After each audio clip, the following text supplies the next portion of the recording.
Hi everyone, I'm Jack the Rambling Raconteur, and I hope that you're doing well. I hope you're having a great week. I'd like to discuss The Biographer's Tale by AS Byatt. I finished perusing this postmodern pastiche of a parody this weekend, and I enjoyed it. I enjoyed quite a bit of it. Byatt's subtle humor, her ironies, underlie nearly every page of the book. And while it's a shorter novel from her, only about 300 pages, she manages to cram quite a bit of parody into the book. We see her deep knowledge and appreciation, but the fun she can have with her deep knowledge and appreciation of literature, the evolution of the novel, literary criticism, academia, the concept of biography, Victorian era science writing, pre-Victorian science writing, even the concept of autofiction, autobiographical fiction. She manages to have some fun with each of those in this novel, published I think right around the year 2000. And it definitely is a continuation of ideas she explored in Possession and in the novellas that were published as Angels and Insects. But it has its own fun. We have this narrator, Phineas Nansen.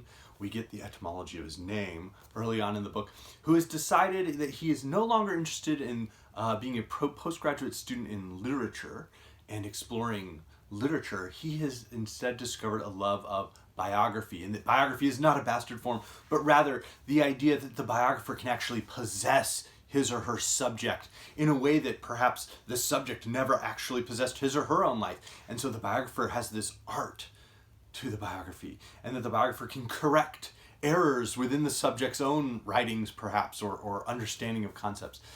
And that makes it this wonderful form to explore. And so Phineas Nansen is going to write the biography of a person he believes was a great biographer. You can see why this is ridiculous. In his deep research, he then uncovers primary documents that the subject of his biography, the great biographer, Destry Skulls, had created. And so we get biography fragments of three historical figures. That part of the fun is in those 60 pages trying to figure out who those three historical figures were. I'll spoil only one of them when I get to the recommended if you like.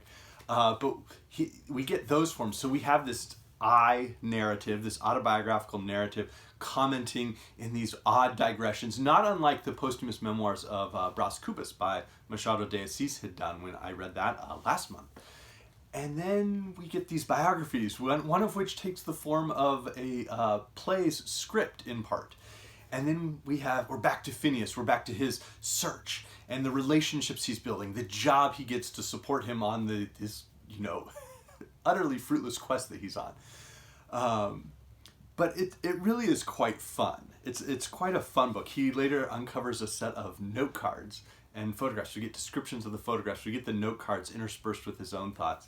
And it all unspools and unravels, ultimately to build back to this, epiphany. Phineas is very metafictional in his voice that Byatt has created, where he notes that if this was a book he was writing in the 1920s, he would just, share his epiphany and note it as such, but that you can't do that anymore. You can't even use that word unless you're writing criticism of James Joyce, and then goes on to share his epiphany. So it's quite fun. But we get passages like this. Postmodernist ideas about intertextuality and quotation of quotation have complicated the simplistic ideas about plagiarism which were in force in Destry Skulls' day. I myself think that these lifted sentences in their new context are almost the purest and most beautiful parts of the transmission of scholarship. Burton's Anatomy of Melancholy would completely agree with you there, Phineas. I began a collection of them, intending when my time came to redeploy them with a difference, catching different light at a different angle. That metaphor is from mosaic making. One of the things I learned in these weeks of research was that the great makers constantly rated previous works, whether in marble or pebble or glass or silver and gold, for tesserae which they rewrought into new images. I learned also that Byzantium was a primary source for the blue glass, which is the glory of Chartres and Saint-Denis. They also recycled ancient mosaic cubes, making transparent what had been a brilliant reflective surface. At this time, I had a recurrent dream of a man trapped in a glass bottle, itself roughly formed in the shape of a man. Sometimes it was blue, sometimes green, sometimes clear, with a yellowish cast and flaws in the glass. This man was and was not myself. I was also the observer of the events of the dream. Sometimes he was cramped by the bottle, sometimes a small creature scurrying at the base of a sheer glass cylinder. I mention this because it seems to fit, but I do not offer any interpretation of it. I have done with psychoanalytic criticism. And then we're back to Destry Skulls, and everything Phineas is understanding about him. Later on, I have managed to trap myself in digressions, if there can be digressions in a project that appears alternately to have too little and too much form. I start too many hares. Parenthetically, what does that mean? I have never seen a hare run. I am an urban animal, but in the mind's eye. And whose voice is that? With its plangent, but...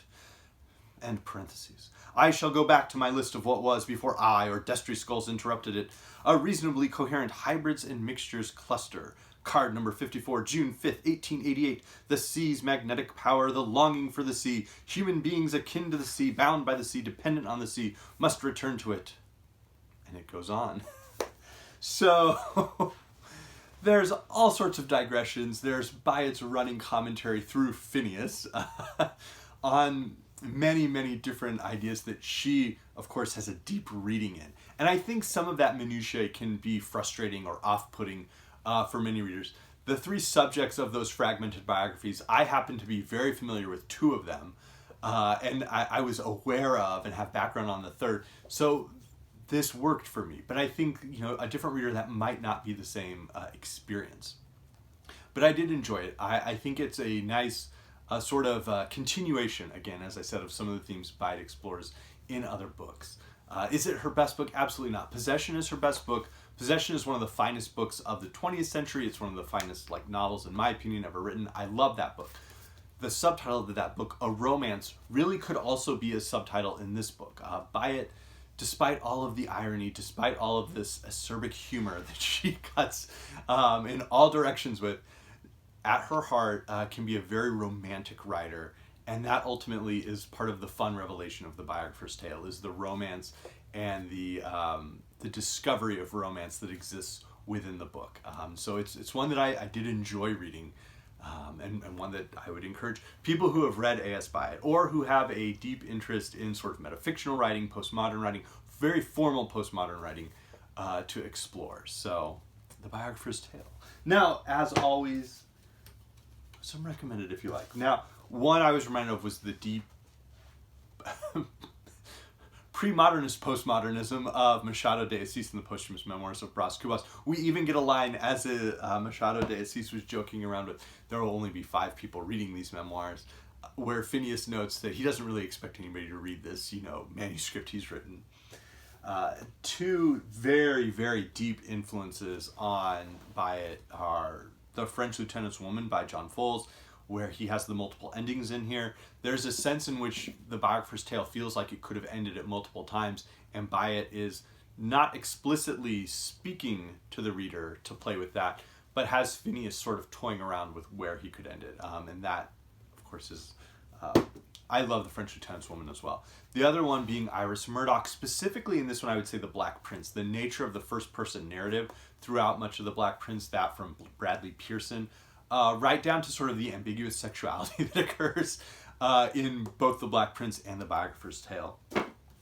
I have mentioned, of course, that Possession is, I think, Byatt's masterpiece, and a true masterpiece, a book that I deeply, deeply love.